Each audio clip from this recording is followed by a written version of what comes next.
Attention, si votre rythme cardiaque augmente, c'est normal. Mathieu Bock-Côté pense et parle plus vite que son ombre.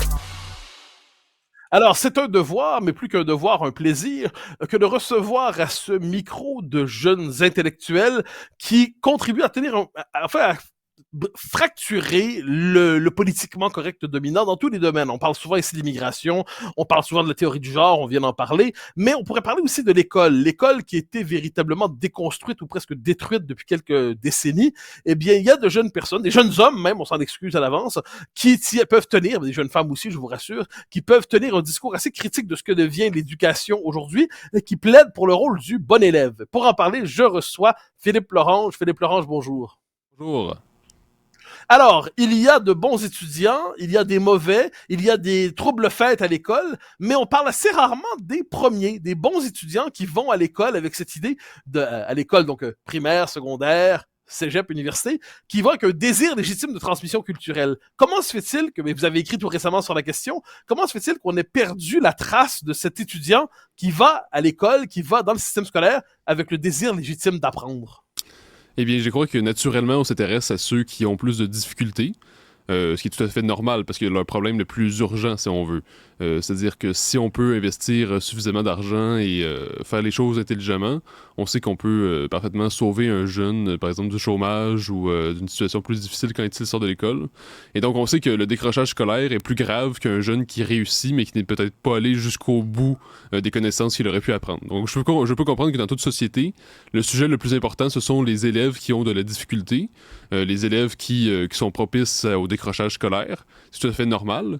Mais le problème est que dans nos réflexions, nous jetons dans l'ombre les élèves qui sont calmes et vaillants.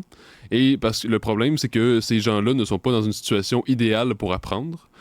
Parce que si on regarde l'école québécoise, on peut dire qu'elle est divisée en trois. C'est-à-dire qu'il y a l'école privée, après il y a ce qu'on appelle le programme enrichi, le programme international, PEI. Et ensuite, il y a les classes régulières, donc le programme régulier dans les écoles publiques. Et donc, ceux qui sont calmes et vaillants parmi les élèves, ils peuvent très bien réussir dans l'école privée, l'école ou le programme PEI. Mais pour ceux qui ne vont pas dans ces deux cheminements-là et qui vont dans les classes ordinaires, eh bien, ils sont pris dans des classes qui peuvent être très cacophoniques, où les élèves qui dérangent n'ont pas vraiment de conséquences pour toutes sortes de raisons. C'est-à-dire que la direction a peur des parents, les professeurs ont peur de la direction puis les parents, tout le monde a peur de la justice. Donc, ça fait en sorte qu'on se retrouve dans des classes où il y a comme une tyrannie des élèves mal élevés, si on veut, qui font beaucoup de bruit, qui dérangent, qui n'ont pas de conséquences. Et donc, ceux qui veulent apprendre sont pénalisés par la présence de ces élèves-là. Alors, vous remettez en question à travers cela un dogme qui est très présent au Québec depuis quelques décennies, une vingtaine d'années, c'est le dogme de l'inclusion à tout prix. C'est-à-dire, au nom de l'inclusion, dans les classes, on a intégré un peu de tout, finalement. Et ce qu'on oublie, c'est qu'il suffit quelquefois de 2 ou 3 élèves à comportement compliqué, disons c'est comme ça, pour rendre tout à fait impossible la transmission de la culture, la transmission du savoir. Donc, il suffit de peu d'éléments troubles dans une classe pour déstabiliser la possibilité même de la transmission. En effet, moi je les appelle les éléments perturbateurs. Et puis à un moment donné, parce qu'il y a des limites à ce qu'un professeur envoie toujours un élève en retenue, donne toujours des conséquences, les envoie dehors. Puis il y a des limites parce qu'à un moment donné, les parents peuvent se plaindre. Puis à un moment donné, le professeur a la responsabilité de transmettre quelque chose à l'élève. Il faut qu'il prépare à l'examen du ministère, il faut qu'il prépare à l'année prochaine. Donc d'une manière ou d'une autre, même si le professeur a le droit de mettre dehors des élèves, il peut pas toujours faire ça. Ça peut pas toujours être une solution. Donc oui, ça prend pas beaucoup d'élèves, ça prend peut-être juste 2, ça peut être extrêmement dérangeant parce que finalement, il suffit qu'il y en ait 2 qui soient très dérangeants et puis une classe, c'est pas homogène, c'est-à-dire il n'y a pas tout à coup une immense majorité de gens calmes et puis 2 éléments perturbateurs, c'est-à-dire il y a différents degrés de comportement et donc ceux qui sont un peu propices à avoir un comportement dérangeant, en voyant des éléments perturbateurs, vont s'exciter si on veut, ils vont devenir beaucoup plus énervés parce qu'ils voient que l'école ne réagit pas beaucoup, le professeur ne réagit pas énormément, et donc ils se disent, finalement, dans ce climat de laxisme, je peux faire ce que je veux, puis dans la classe, je peux faire ce que je veux, j'ai pas besoin d'écouter, d'apprendre. Donc, en effet, ça prend pas beaucoup d'éléments perturbateurs, peut-être juste 1, 2, 3 pour que toute une classe devienne anarchique, et finissent par pénaliser tous ceux qui sont calmes et vaillants. Alors, parlons des solutions pratiques. Dans mon temps, j'adore dire cette phrase-là, dans mon temps, moi qui suis né au 20e siècle, hein, et pas dans ces dernières années, il y avait à l'école secondaire où j'étais ce qu'on appelait le secteur 12 de mémoire. D'ailleurs, je ne sais même pas si c'était le vrai nom. Et c'était les élèves trouble-fêtes. Là. Ils pouvaient avoir, comme je dis, dans chaque classe, ils pouvaient avoir une excité ou deux, mais les vrais trouble-fêtes, ceux qui n'étaient pas capables de suivre, ceux qui avaient des difficultés de comportement, ils allaient dans une classe spéciale tout simplement. Donc, on s'assurait que les classes normales soient justement des classes pacifiées où l'enseignement était possible. Aujourd'hui, au nom de l'inclusion, on refuse souvent cette idée des parcours spécialisés pour les élèves au comportement compliqué. Est-ce qu'il faudrait, selon vous, restaurer de manière significative des telles classes, des parcours sur le mode « si vous êtes trop compliqué, désolé, on ne vous donne pas le droit vous avez le droit de scolarisation, mais on ne vous donne pas le droit de perturber la scolarisation des autres ». Mais en fait, à ce que je sache, ces classes-là existent toujours. Le problème est que peut-être qu'en ce moment, il y a comme un manque d'effectifs. Puis il y a eu toute une arrivée, il y a un bond important de nouveaux élèves, puis on le voit dans la construction de nouvelles écoles, on le voit dans la construction de nouvelles annexes construites rapidement dans les écoles. Donc ces classes-là spéciales pour ceux qui ont un comportement dérangeant existent déjà.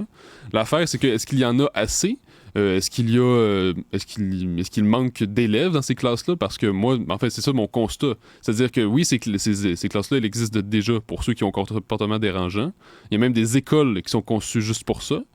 Mais après, est-ce qu'il y a assez d'élèves dans ces écoles-là? Est-ce qu'on tolère trop d'élèves à problème dans les classes régulières? Ça, je pense que oui. Je pense que c'est vraiment ça le gros problème, c'est qu'on n'envoie pas suffisamment d'élèves à problème dans les classes spécialisées de ce genre-là.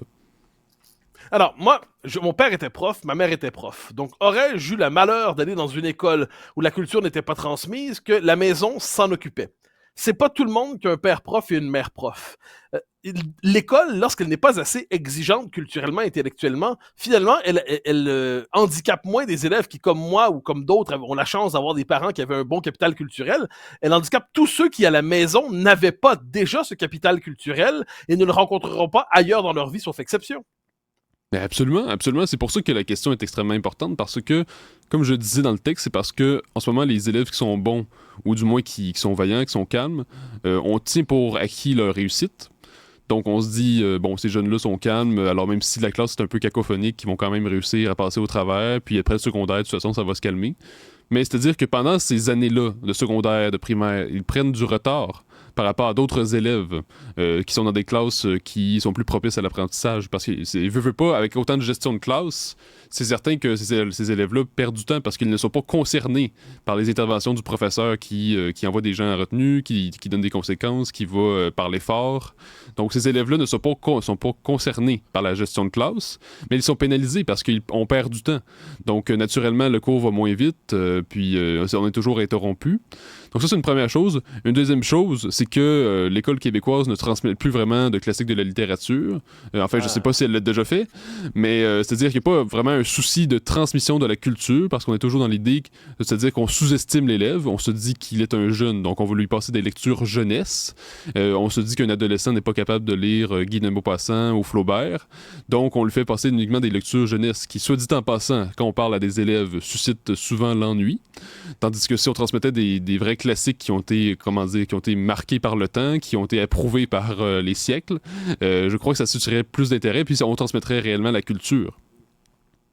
Alors, je pense que vous êtes un jeune intellectuel connu dans l'espace public, on connaît vos textes et ainsi de suite. Lorsque vous êtes passé à travers l'école, primaire, secondaire, cégep, université maintenant, avez-vous eu l'occasion de rencontrer des maîtres, des figures inspirantes, des professeurs qui, à un moment où vous n'étiez pas certain, ont été capables de vous prendre prendre par la main ou donner une tape dans le dos en disant faut continuer là-dessus, ne vous avachissez pas. Vous avez eu des profs comme ça? Parce que moi, j'ai pour mon dire qu'il suffit quelquefois d'un prof par école pour être capable de sauver bien les élèves. Hein. Un seul prof qui est capable, sur le mode Société des poètes disparus, disons-le comme le film, qui est capable de capter la vocation intellectuelle de quelques élèves, mais vous les avez rencontrés, ces profs-là, à l'école? Peut-être pas des professeurs qui captent la vocation, comme vous dites. Moi, je les trouve extrêmement nécessaires, mais ils sont aussi extrêmement rares. Donc, non, je me souviens pas de ça, mais c'est-à-dire au secondaire, je lisais souvent des livres, puis je crois que les professeurs regardaient ça un petit peu avec curiosité. Mais sinon, je dirais que c'est peut-être plus à l'université avec des professeurs comme Jean Grondin, André J. Bélanger, qui sont vraiment des professeurs, des passionnés, puis qui voient tout de suite rapidement les étudiants qui montrent un talent, qui montrent un potentiel.